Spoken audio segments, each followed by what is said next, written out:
जय हिंद साथियों, इस वीडियो में लेकर आ चुके हैं पहले यूपी होमगार्ड परीक्षा 2026 के लिए करंट अफेयर्स के मोस्ट इंपोर्टेंट क्वेश्चन, जिसका दोस्तों आज प्रैक्टिस सेट 1 होने वाला है। तो दोस्तों वीडियो काफी इंपोर्टेंट होने वाला है आपके परीक्षा की दृष्टि से। तो चलिए मेरे प्यारे साथियों, आज की इस मत वीडियो को ज्यादा समय नहीं गवाते हुए शुरू करते हैं। तो दोस्तों आपका पहला क्वेश्चन पूछा है कि उत्तर प्रदेश के किस रेलवे स्टेशन को ईट राइट स्टेशन का प्रमाण पत्र मिल चुका है। देखिए दोस्तों, ईट राइट स्टेशन का मतलब होता है कि आप समझिए। देखिए दोस्तों, FSSAI नाम की एक संस्था है जिसका नाम होता है सर्टिफिकेशन भारतीय खाद्य सुरक्षा और मानक प्राधिकरण। इसका मतलब ये होता है कि रेलवे स्टेशनों को दिया जाने वाला सम्मान है जो यात्रियों को उच्च गुणवत्ता, सुरक्षित और पौष्टिक भोजन प्रदान करता है। यह रेलवे को देता है, इसलिए इसे ईट राइट स्टेशन कहा जाता है। स्टेशन कहा जाता है यानी कि स्टेशनों पर आपको यह भोजन मिलेगा। तो किन किन स्टेशनों पर आपको पौष्टिक और स्वस्थ भोजन मिलने वाला है वही आपको बताना है। ऑप्शन ए में दिया है कि कानपुर सेंट्रल जो स्टेशन है वहाँ पे, ऑप्शन बी में दिया है लखनऊ जंक्शन पे, और ऑप्शन सी वाराणसी काउंट पे, या फिर ऑप्शन डी इन तीनों पे आपको शुद्ध शाकाहारी भोजन मिलने वाला है। तो देखिए दोस्तों, आपका करेक्ट आंसर हो जाएगा ऑप्शन डी उपयुक्त सभी में। क्यों? क्योंकि कानपुर सेंट्रल पर भी आपको पौष्टिक वाला भोजन मिलता है FSSAI की कंपनी का। दूसरा लखनऊ जंक्शन, यहाँ पर भी आपको पौष्टिक वाला भोजन मिलता है। और ऑप्शन सी वाराणसी काउंट पर भी आपको यहाँ पे पौष्टिक वाला भोजन दिया जाता है। तो आपका मोटा मोटा देखें तो ऑप्शन डी आपका करेक्ट आंसर हो जाएगा। अगला क्वेश्चन की बात करेंगे प्रश्न नंबर 2 की। तो हाल ही में भारत का पहला सेमीकंडक्टर प्लांट किस राज्य में स्थापित किया गया है। अब यहाँ पे समझिए दोस्तों कि सेमीकंडक्टर प्लांट का मतलब क्या होता है। जिसे दोस्तों FAB यानी कि फैब कहते हैं। क्या कहते हैं? इसे FAB फैब कहा जाता है। एक बेहद उच्च तकनीकी कारखाना है जहाँ इलेक्ट्रॉनिक उपकरण जैसे आपका स्मार्टफोन हो गया, कंप्यूटर हो गया, लैपटॉप हो गया, इसका दिमाग माना जाने वाला एक सिलिकॉन चिप्स बनाया जाता है। क्या कहता है? सिलिकॉन चिप्स बनाया जाता है। आप खाने वाला चिप्स मत समझिएगा, यह एक सिलिकॉन चिप्स होता है जो आपके सॉफ्टवेयर स्मार्टफोन कंप्यूटर में लगा होता है। वही बनाने वाली क्या है, एक संस्था है। यह कहाँ स्थापित की जा रही है? तो यह स्थापित की जा रही है मेरे भाई आपके उत्तर प्रदेश में, जो कि ऑप्शन ए में है। तो ऑप्शन में आप करेक्ट आंसर हो जाएगा। अगला क्वेश्चन है, और आज के सारे क्वेश्चन एकदम मोस्ट इंपोर्टेंट क्वेश्चन होने वाला है, एकदम छोड़ के जाइएगा मत। यहाँ से क्वेश्चन बनने एकदम 100% है कि इस टॉपिक से और इस वीडियो से आपके क्वेश्चन एग्जाम में जरूर देखने को मिलेंगे। तीसरा क्वेश्चन क्या पूछ रहा है कि हाल ही में दुनिया का सबसे ऊंचा रेत का महल कहाँ बनाया गया है। देखिए दोस्तों, सैंड कास्टल यानी कि दुनिया का सबसे बड़ा रेत का महल बनाया गया है किस देश में? करेक्ट आंसर हो जाएगा डेनमार्क में। डेनमार्क में मेरे भाई दुनिया का सबसे ऊंचा रेत का महल बनाया गया है। अब आपसे डेनमार्क का नाम पूछ के उसका शहर का नाम पूछ सकता है कि किस शहर में बनाया गया है। तो कभी आप याद रखिएगा ब्लोखस। ब्लोखस आप याद रखिएगा, ब्लो और खस। ब्लोखस शहर में, डेनमार्क के ब्लोखस शहर में दुनिया का सबसे बड़ा रेत का महल बनाया गया है। इसकी ऊंचाई की बात कर लेते हैं तो इसकी ऊंचाई है 21.16। याद करिएगा 21.16 आपकी मीटर इसकी ऊंचाई है। अगर हम फीट में बात करेंगे तो 69 फीट 5 इंच मेरे भाई इसकी ऊंचाई है। अगर मैं इसके निर्माण की बात करूं कि कौन इसका निर्माण किया था, तो विल्फ्रेड स्टीजर आपके इसके निर्माण करता थे। विल्फ्रेड स्टीजर इसके निर्माण करता थे। अब बात करते हैं मोस्ट इंपॉर्टेंट की कि ये रेत का महल है तो इसमें कितना रेत लगा होगा। ये जो अगर हम ईंट का महल बताते हैं या फिर आप पत्थर का महल बताते हैं तो उसमें कितना पत्थर लगा है, कितना ईंट लगा है। वैसे ही रेत का महल है तो इसमें कितना रेत लगा है ये आप जानने की कोशिश कीजिए। तो इसको बनाने में लगभग मेरे भाई 4860 टन रेत का इस्तेमाल किया गया है। 4860 टन का इस्तेमाल किया गया, आप समझिए। तब जाके विश्व का सबसे ऊंचा रेत का महल बना है। कहाँ पे? डेनमार्क में। अगर सब पूछ दे तो ब्लोखस आपका हो जाएगा। अगला क्वेश्चन है 4 नंबर की, राष्ट्रीय अंतरिक्ष दिवस कब मनाया गया है। देखिए दोस्तों, राष्ट्रीय अंतरिक्ष दिवस किस दिन को मनाया जाता है और कब मनाया गया है? करेक्ट आंसर हो जाएगा आपका 23 अगस्त को। अब 23 अगस्त को ही क्यों मनाया जाता है? देखिए दोस्तों, जो राष्ट्रीय अंतरिक्ष दिवस है, नेशनल स्पेस डे जो है, यह 23 अगस्त 2023 को चंद्रमा के दक्षिणी ध्रुव पर चंद्रयान 3 मिशन के लैंडिंग के द्वारा इसको, या पूरे भारत में 2023 से प्रधानमंत्री द्वारा इसको ऐतिहासिक उपलब्धि के सम्मान में 23 अगस्त को क्या कर दिया गया? राष्ट्रीय अंतरिक्ष दिवस के रूप में यहाँ पे घोषित कर दिया गया कि 23 अगस्त को अंतरिक्ष राष्ट्रीय दिवस मनाया जाएगा पूरे भारत में। कब से लागू हुआ? 2023 से लागू हुआ। ये भी आप याद रखिएगा। किसके लिए यह लागू हुआ? तो यह लागू हुआ था आपके चंद्रयान 3 मिशन की सफलतापूर्वक लैंडिंग के लिए, आप याद रखिएगा। अगला क्वेश्चन है 5 नंबर की, रेलवे सुरक्षा बल RPF। देखिए दोस्तों, आपसे RPF का विस्तार रूप पूछ सकता है। RPF का क्या पूछ सकता है? विस्तार रूप पूछ सकता है। तो याद रखिएगा रेलवे सुरक्षा बल। देखिए दोस्तों, जो रेलवे सुरक्षा बल है यानी कि R से हो जाएगा रेलवे, P से हो जाएगा प्रोटेक्शन और F से हो जाएगा बल। तो देखिए दोस्तों, रेलवे सुरक्षा जो बल है यानी कि RPF का जो फुल फॉर्म का ये फिर विस्तार रूप का ये, इसके वर्तमान महानिदेशक कौन है? इसके वर्तमान महानिदेशक की बात होगा तो इसमें से आपका ऑप्शन नहीं होगा। मैं बार बार यही करता हूँ। इसका करेक्ट आंसर क्या हो जाएगा? सुश्री सोनाली मिश्रा आपका इसका राइट आंसर हो जाएगा। जो वर्तमान महानिदेशक हैं वो सुश्री सोनाली मिश्रा हैं, जो कि IPS एक अधिकारी भी हैं। इन्होंने अपना शपथ कब लिया था, इसका पदभार कब संभाला था? तो 1 अगस्त अगस्त, याद रखिएगा 1 अगस्त 2025 को, 1 अगस्त 2025 को सुश्री सोनाली मिश्रा इनका पदभार संभाले थे आपके आरपीएफ के वर्तमान महानिदेशक के रूप में। अगला क्वेश्चन की बात करेंगे तो हाल ही में मिस वर्ल्ड 2025-26 का खिताब किसने जीता है?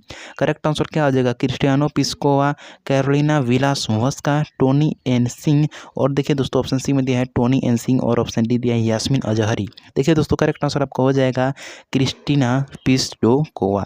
अगला क्वेश्चन है 7 नंबर मोस्ट इंपॉर्टेंट क्वेश्चन है, भारतीय नौसेना का पहला स्वदेशी यानी कि स्वयं से बनाया गया एक लड़ाकू विमान, स्वयं से बनाया गया एक लड़ाकू विमान जो वाहक पोत है वह कौन सा है? पहला है कि आईएनएस विक्रमादित्य है, दूसरा है आईएनएस विक्रांत है, तीसरा आईएनएस विराट है, और चौथा आईएनएस अरिहंत है। देखिए दोस्तों ये जो मोस्ट इंपॉर्टेंट क्वेश्चन है इसको आप स्टार बना लीजिए, ये एक मोस्ट इंपॉर्टेंट क्वेश्चन है और इसका राइट आंसर हो जाएगा आईएनएस विक्रांत। आईएनएस विक्रांत का उपयोग किया गया था आपके 1965 के युद्ध में। कब किया गया था? तो 1965 के युद्ध में भी किया गया था। लेकिन अगर मैं बात करूँ यहाँ कहाँ बनाया जाता है तो एक कोचिन शिपयार्ड लिमिटेड में निर्मित किया जाता है और सितंबर 2022 में नौसेना में शामिल किया गया है। तो अगले क्वेश्चन की बात करेंगे तो अगला क्वेश्चन क्या पूछा है कि हाल ही में भारत का सबसे बड़ा सोलर पार्क, देखिए दोस्तों भारत का सबसे बड़ा सोलर पार्क स्थापित किया गया है। यह पूछ रहा है कि भारत का सबसे बड़ा सोलर पार्क कहाँ स्थापित किया गया है, किस राज्य में स्थापित किया गया है, तो पूछा ही है उस राज्य के किस स्थान पर स्थापित किया गया है, ये भी हमसे पूछा है। तो ऑप्शन ए है राजस्थान के भड़ला में, गुजरात के खवाड़ा में, और ऑप्शन सी मध्य प्रदेश के किसमें, रीवा में, और कर्नाटक के पावागढ़ में। तो देखिए दोस्तों इसका राइट आंसर हो जाएगा गुजरात के खवाड़ा में आपका जो है भारत का सबसे बड़ा सोलर पार्क, किसका पार्क, सोलर पार्क स्थापित किया गया है। नेक्स्ट में दोस्तों क्वेश्चन इंपॉर्टेंट है, उत्तर प्रदेश का पहला ग्लास स्काई वॉक कहाँ बनाया गया है? देखिए दोस्तों ग्लास स्काई वॉक का मतलब क्या होता है इसको आप समझिए। पहले जो ग्लास स्काई वॉक का उपयोग होता है ये मंदिरों में होता है, यहाँ पे आप समझ जाएंगे मंदिरों में इसका उपयोग होता है, मंदिरों में इसका निर्माण किया जाता है, यानी कि मंदिरों में आप समझिए कि इसका उपयोग किया जाता है। किसके लिए किया जाता है? तो सुंदरता के लिए किया जाता है, अच्छा दिखने के लिए किया जाता है, और उसको सजाने के लिए किया जाता है, यह भी आप कह सकते हैं। तो ग्लास स्काई वॉक का उपयोग कहाँ किया जाता है? मंदिरों में किया जाता है। तो मंदिरें कहाँ हैं ज़्यादा? तो अयोध्या में, इससे आप याद कर सकते हैं अयोध्या में इसका क्या किया गया है, बनाया गया है। अगला क्वेश्चन की बात करेंगे तो अगला क्वेश्चन भी मोस्ट इंपॉर्टेंट क्वेश्चन होने वाला है, ऑपरेशन करुणा। क्या पूछा है कि ऑपरेशन करुणा किस देश की सहायता से शुरू किया गया है? देखिए दोस्तों जो ऑपरेशन करुणा है वो मेरे भाई म्यांमार की सहायता से, म्यांमार की सहायता से, जो कि ऑप्शन सी में है, म्यांमार की सहायता से इसको शुरू किया गया है। मई 2023 में क्या हुआ था कि एक मोजा चक्रवात आया था। कौन सा चक्रवात? तो मोजा चक्रवात। मोजा से याद रखिएगा, मोजा चक्रवात आया था, इससे प्रभावित हुए थे म्यांमार के लोग। उनकी सहायता के लिए भारत सरकार ने और भारतीय पे सेना ने इसकी सहायता किया, भोजन दिया, दवाइयाँ दिया इत्यादि सहायता किया, और इसलिए इसको क्या किया गया, ऑपरेशन करुणा के नाम से इसको प्रसिद्ध कर दिया गया। क्योंकि वहाँ पे बाढ़ आई थी या फिर आपदा आई थी, तो उस आपदा से बचने के लिए यहाँ पे क्या किया गया, इस ऑपरेशन करुणा को लागू कर दिया गया और म्यांमार के लोगों को भोजन, टेंट, दवाई इत्यादि सब सप्लाई किया गया था। अगला क्वेश्चन की बात करेंगे, 11 नंबर की रेलवे बोर्ड की पहली महिला अध्यक्ष और सीईओ भी पूछा है, और पूछा है कि पहली महिला अध्यक्ष और सीईओ कौन बनी है। तो देखिए दोस्तों ये जो मोस्ट इंपॉर्टेंट क्वेश्चन, इसका करेक्ट आंसर क्या होगा? अगर मैं इसका करेक्ट आंसर की बात करूँ तो ऑप्शन ए हो जाएगा जय वर्मा सिन्हा। जय वर्मा सिन्हा आपका राइट आंसर हो जाएगा, जो कि ऑप्शन ए में है, ए आपका करेक्ट आंसर हो जाएगा। अगला क्वेश्चन की मैं बात करूँ तो अगला क्वेश्चन है कि हाल ही में किसी Dada Saheb Phalke life time achievement पुरस्कार से सम्मानित किया गया है? किसे दोस्तों Dada Saheb Phalke life time achievement पुरस्कार से सम्मानित किया गया है? अमिताभ बच्चन, वहीदा रहमान, रजनीकांत, शाहरुख। करेक्ट आंसर हो जाएगा वहीदा रहमान को आपको life time achievement Dada Saheb Phalke पुरस्कार से सम्मानित किया गया है। अगर मैं अगला क्वेश्चन की बात करूं तो वज्र प्रहार सैन्य अभ्यास भारत और किस देश के मध्य आयोजित किया गया है? जो वज्र प्रहार है वो सैन्य अभ्यास यहाँ पे कह सकते हैं भारत और किस देश के मध्य इसको आयोजित किया गया है? करेक्ट आंसर हो जाएगा अमेरिका के मध्य। किसके मध्य? भारत और अमेरिका के बीच इसको वज्र प्रहार को आयोजित किया गया है। अगला क्वेश्चन है कि वैश्विक लैंगिक अंतराल सूचकांक 2026 में भारत का स्थान क्या है? इसमें अगर भारत के स्थान की बात होगा तो 127वें स्थान पर आपका है। अगला क्वेश्चन है 15 नंबर की हाल ही में चर्चा में रहा काजीरंगा नेशनल पार्क भारत के किस राज्य में स्थित है? देखिए दोस्तों काजीरंगा जो नेशनल पार्क है किसके लिए प्रसिद्ध है? तो आपका रॉयल टाइगर के लिए। किसके प्रसिद्ध है? रॉयल टाइगर के लिए प्रसिद्ध है। ऑप्शन है कि यह किस राज्य में स्थित है? तो असम आपका राइट आंसर हो जाएगा। इसके अगर क्षेत्रफल की बात करें यानी कि कितना में फैला है तो 4706 है, यानी कि 47,306 वर्ग किमी में यह जो आपका काजीरंगा नेशनल पार्क है, यानी कि आप समझ सकते हैं कि बगीचा की तरह है। यह आपके 47,306 वर्ग किमी क्षेत्रफल में फैला हुआ है। 16वां नंबर में मोस्ट इंपॉर्टेंट क्वेश्चन है, उत्तर प्रदेश के किस जिले में Uttar Pradesh electric wheel EV manufacturing plant की स्थापना की जा रही है।